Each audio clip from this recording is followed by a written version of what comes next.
Back when I was 22, I moved from Tucson, Arizona to Eugene, Oregon.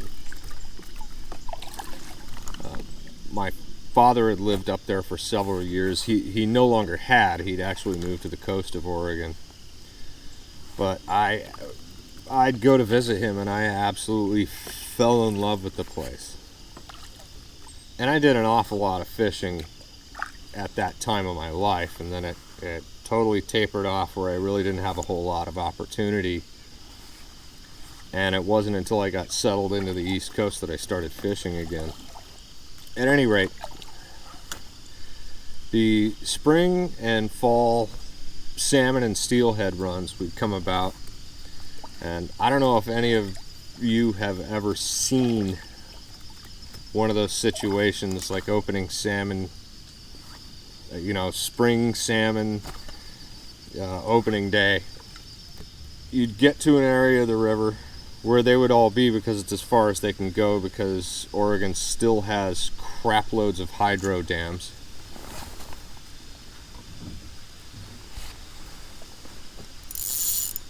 And these guys would be lined up shoulder to shoulder.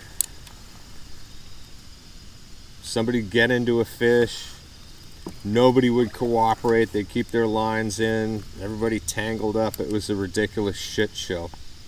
So I made it a point to stick to smaller water and kind of stick to the steelhead runs on smaller water, like stuff no bigger than this. It was actually pretty productive. You could get into 8-10 pound steelhead at will.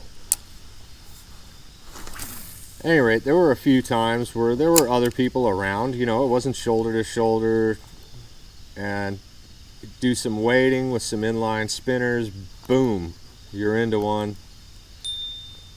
Go take a picture or ask somebody to take a picture, and then they would absolutely freak out when I released the fish.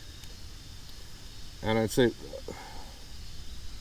what's the problem? I didn't quite understand what they were getting at. And it's like, why are you not going to take that home? It's like, because I'm not going to eat it. Pretty simple answer. Anyway, there was one time where a guy got particularly pissed that I was going to release it. And he was actually being a dick. And I don't remember exactly what he said to me, but got pretty foul languagey. It was weird, and I asked him, "Do you want it?" And he said, "Yeah." And I released it and said, "Then go freaking catch it." And it wasn't just with the salmon and the steelhead. I had people just look at me like I was from outer space if I released a rainbow trout or a brown trout. They thought I was freaking nuts. And they couldn't understand why I was doing that. And it's like, well, I'm not doing this for food. I'm doing it for sport.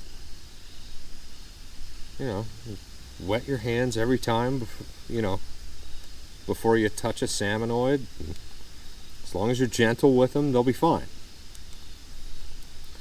Granted, they're a lot more fragile than bass, but I was super, super careful about that stuff. And I just found it really, really funny how some of these people would just absolutely flip out. And then that one guy got shitty with me. And as I put that steelhead back,